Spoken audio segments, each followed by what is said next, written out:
In this video, we're going to take a look at a very commonly used bass patch in modern electronic music, the Donk bass. There's a lot of speculation around where and when the first Donk bass was used. I'm not here to talk about history, but it's certainly a very common sound used in EDM. If you want to check it out, I think Clubhead's track called Kickin' Hard from late 90s might be one of the first times it was used. In terms of performance, it's usually played on the offbeats. Sort of did that in the demo, not really. At least I had some syncopation. Anyway, again, not concerned about that for this video either. But what I am concerned about is if we can make one on the Matriarch. Essentially, the Donk bass is a wobbly FM bass with a hollow core to the sound. Okay, let's get to it.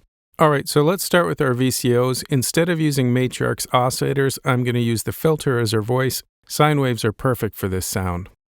Okay, we'll start with our filter in low-pass mode.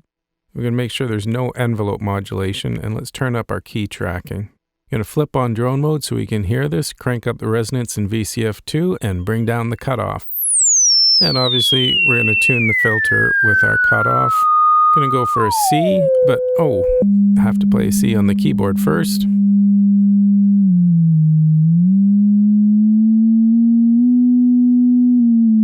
Let's go an octave lower, actually.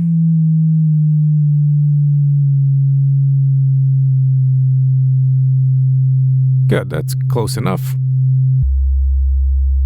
Okay, it tracks okay. It's a little flat in the top C, but we're not going to need 3-octave range. Okay, let's get out of drone mode for now and tune up our second filter.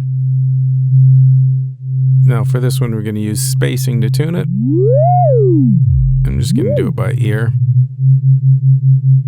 And it's okay if it's a little out, because then we can get some chorusing effects. Nice, that's good.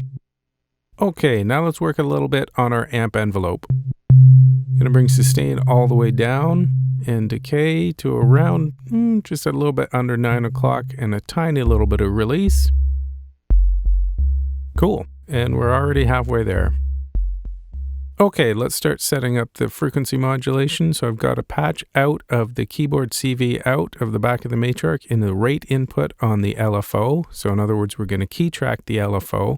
The LFO is going to be our modulation wave, and I want it to key track, otherwise we're going to get a ring modish type sound. So right now I'm just going to tune it, so I'm going to turn off the resonance, put it into drone mode. I've got the LFO patched into the noise input just temporarily so we can tune it, and let's get our C. The attenuator's there obviously for volume control or later modulation amount. Okay, we're good to go. Okay, turn off drone mode, and I'm going to patch the LFO into VCF1 cutoff input. Now the CV inputs for VCF1 and 2 are normaled, so I don't need to molt it and patch it. Okay, resonance is back up. Let's add some modulation. Whoa. See, that's what I was talking about, ring modish sound. If we use a lot, we just need a little bit of modulation.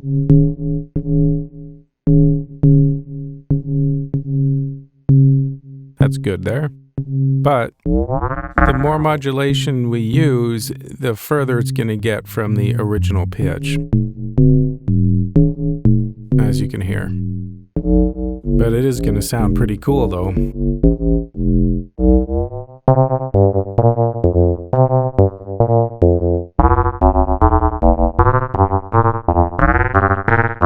Tons of cool sounds available. Let's put it back to where we were. Cool. But let me show you something else. If we want to get more of a glassy type tone, we're going to need our LFO to be tuned up an octave.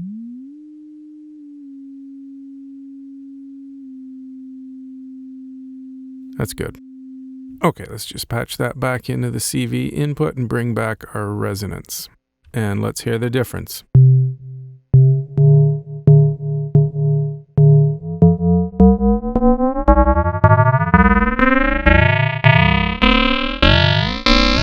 Glassy, or I guess metallic might be a better description for that. But let's find a point we like. So we've got our sine oscillators, we've got our frequency modulation. Now to get the wobble associated with the Donk sound, we need some modulation. So patching out of the filter envelope generator into an attenuator, Going to make sure the top attenuator is at 0 or 12 o'clock. And I'll patch out of the attenuator here into the CV control for our modulation amount. So in other words, our filter is now going to modulate the amount of FM. Cool. And you can hear the percussiveness of the attack now, as well as a little bit of that wobble. I'll just make a couple adjustments on the envelope, see if we can get some better sounds. And we'll just do some fine tuning with the modulation amount and the envelopes. Oh, I like that. That's a nice fat donk bass. If we want to get it more percussive, we'd make the envelope, the decay slightly shorter, less release, and then we can add more modulation and we get more percussiveness. Cool. Let's add a little release and a little decay in the amp. Now it rings a bit. And there we go. That's pretty much a basic donk patch. But let's try some filter feedback. When you're using your filter as the sound source, you have to be conscious of which inputs on the mixer you're using. So right now I've got it plugged into oscillator 3. And you can hear as I'm turning it up, we're getting phase cancellation. So we obviously don't want that. So we're going to plug into the noise input, which is inverted. And now we can get our feedback. With the feedback, that's pretty fat now, but if we want it even fatter, there's nothing stopping us from adding some triangle oscillators, for instance. Wow, yeah, that's fat. Okay, that pretty much does it for a donk bass. Hope you learned something. Thanks for watching.